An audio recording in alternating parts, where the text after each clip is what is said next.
बिहार के मुख्यमंत्री नीतीश कुमार को देश और प्रदेश की राजनीति का चाणक्य यूं ही नहीं कहा जाता है। नीतीश कुमार हवा के रुख को भी भांपते हैं और परिस्थितियों को देखते हुए राजनीति में खुद के सर्वाइवल यानी खुद के स्थापना के प्रति भी काफी सजग रहते हैं। नमस्कार, मेरा नाम अनूप नारायण सिंह है और आप बिहार टॉक के डिजिटल प्लेटफॉर्म को देख रहे हैं। बिहार में महागठबंधन की सरकार है जिसमें सबसे बड़ा दल राजद है और उसके बाद सेकेंड नंबर की पार्टी जदयू है, तीसरे नंबर पर कांग्रेस है और उसके बाद वाम दल है। एक निर्दलीय विधायक भी बाहर से समर्थन कर रहे हैं, पर जो दूसरे नंबर का दल है संख्या में जिसकी तादाद 45 के करीब है, उस दल के मुखिया नीतीश कुमार बिहार के मुख्यमंत्री हैं। यूं तो नीतीश 17 वर्षों से अगर जीतन राम मांझी के कार्यकाल को बीच में छोड़ दिया जाए तो लगातार बिहार के मुख्यमंत्री हैं, पर इस वीडियो में जो कहानी हम आपको बताने जा रहे हैं वो कहानी आने वाले बिहार के भविष्य से, बिहार की राजनीति से जुड़ी हुई है। नीतीश कुमार का मन अब डोलने लगा है और इसे आप प्रेशर पॉलिटिक्स के तहत भी समझ सकते हैं कि राजनीति में जब कोई राजनेता खुद को चारों तरफ से घिरा हुआ महसूस करता है तो वो प्रेशर पॉलिटिक्स का सहारा लेता है। नीतीश कुमार जो बिहार के मुख्यमंत्री हैं वो अब प्रेशर पॉलिटिक्स कर रहे हैं और ये प्रेशर पॉलिटिक्स राजद पर बढ़ाया जा रहा है। इसके कई कारण भी गिनाए जा रहे हैं, पर मूल कारण को हम आपको बता देते हैं। आज पंडित दीनदयाल उपाध्याय की जयंती थी और भाजपा से नाता तोड़ने के बाद किसी भी भाजपा से जुड़े हुए नेता की जयंती में नीतीश कुमार यदा कदा ही नजर आ पाते हैं। हाल ही में पटना में एक बड़ा विवाद हो गया था कि अटल बिहारी वाजपेयी के नाम पर जो पार्क था उसका नामकरण कोकोनट पार्क कर दिया गया था। हालांकि बाद में नीतीश कुमार ने हस्तक्षेप कर विभागीय अधिकारियों को यह देखने के लिए बाध्य किया कि क्या सच में उस पार्क का नाम अटल बिहारी वाजपेयी के नाम पर था और उसे कोकोनट पार्क कर दिया गया। अब मूल खबर पर आते हैं कि नीतीश कुमार पंडित दीनदयाल उपाध्याय की जयंती पर आज राजकीय समारोह में देखे गए। नीतीश कुमार का मन डोल रहा है और ये मन डोलने को कई घटनाओं से जोड़कर देखा जा सकता है।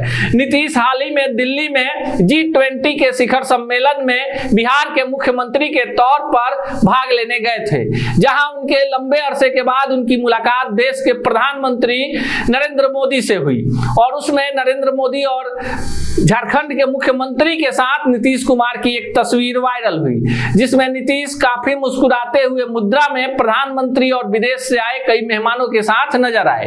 उसके बाद देश के पूर्व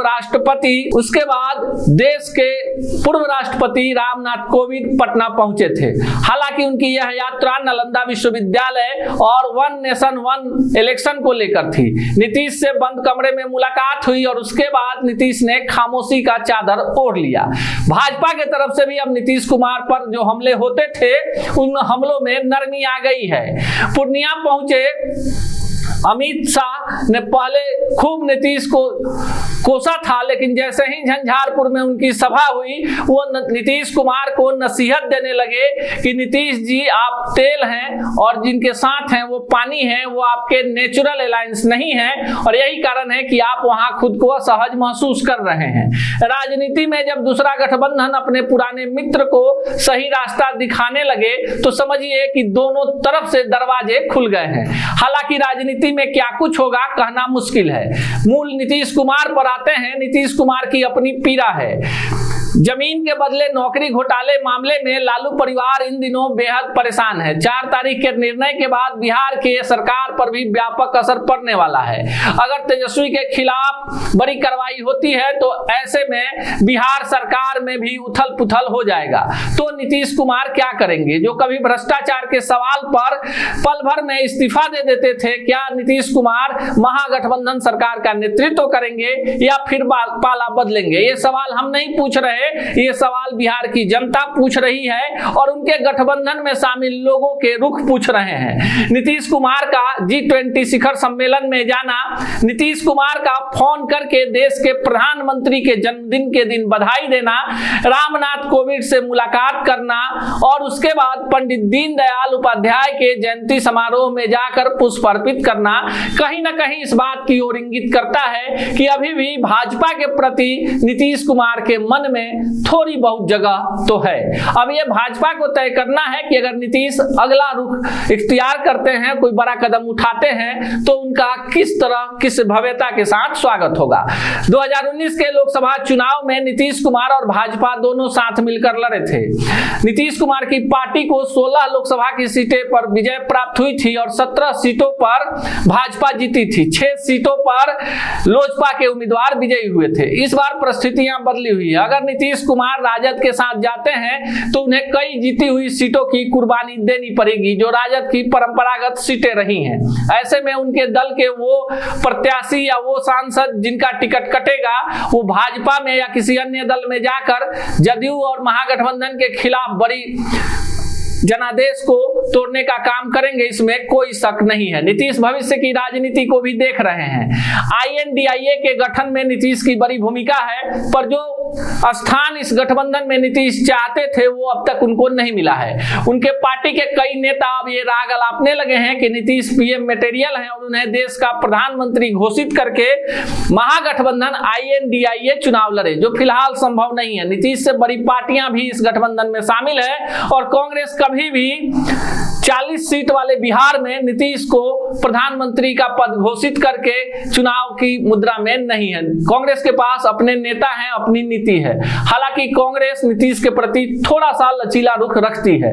अब नीतीश का रुख क्या होगा, इसको लेकर भी तरह तरह की अफवाहें हैं और राजनीति में नीतीश कुमार इससे पूर्व भी इसी तरह के प्रेशर पॉलिटिक्स का इस्तेमाल करते हुए अपने गठबंधन को छोड़ने से पहले इस तरह की परिस्थितियां पैदा करते हैं। जब पहली बार भाजपा का साथ छोड़ना था तो उन्होंने NDA के उम्मीदवार को छोड़ के कांग्रेस के राष्ट्रपति के उम्मीदवार प्रणब मुखर्जी का समर्थन कर दिया था। दोबारा जब भाजपा की तरफ उनको आना था तो उनको भाजपा की नीतियां अच्छी लगने लगी और रातों रात पलटी मार के भाजपा और जदयू की सरकार बन गई। मुख्यमंत्री नीतीश कुमार ही बने। फिर जब इन्हें राजद के साथ जाना था तो कारण गिनाए गए कि भाजपा चाहती है कि पूरे देश के क्षेत्रीय दल समाप्त हो जाएं और भाजपा कहीं ना कहीं अब उनको धार्मिक उन्माद वाली पार्टी नजर आने लगी। लेकिन बिहार की राजनीति में नीतीश कुमार भी अच्छी तरह से जानते हैं कि भाजपा के अस्तित्व को नकारा नहीं जा सकता है। भाजपा मजबूत स्थिति में है। राजद और भाजपा बिहार में अपने जनाधार के बल पर चुनाव लड़ती हैं। अन्य पार्टियां जो उनसे गठबंधन करती हैं उन्हें ज्यादा फायदा होता है बनिस्पत राजद और भाजपा के। अब नीतीश कुमार का रुख क्या होगा ये तो भविष्य तय करेगा, पर जिस तरह से भाजपा के प्रति नीतीश कुमार का रुख लचीला होते जा रहा है, इसे बिहार में प्रेशर पॉलिटिक्स के नाम से अब नए सिगुफे के रूप में देखा जा रहा है। देश और प्रदेश की राजनीति में नीतीश कुमार को राजनीति का चाणक्य कहा जाता है और नीतीश जो भी निर्णय लेंगे उनके पार्टी में उनके निर्णय के खिलाफ बोलने की इजाजत या ताकत किसी के पास नहीं है। अब आने वाले समय में यह स्पष्ट हो पाएगा कि 2024 के चुनाव से पहले नीतीश कुमार को उनकी मनचाही जगह मिल पाती है या नीतीश अपने पुराने घर में लौट जाते हैं। देखते रहिए बिहार टॉक को। ऐसे ही तथ्यपूर्ण खबरों के लिए, देश दुनिया और बिहार की तमाम खबरों के लिए, ऐसे ही खबरों के लिए जुड़े रहिए बिहार टॉक से। YouTube पर लाइक और सब्सक्राइब करें, बेल आइकन जरूर दबाएं। Facebook, Twitter और Insta पर फॉलो करें। धन्यवाद।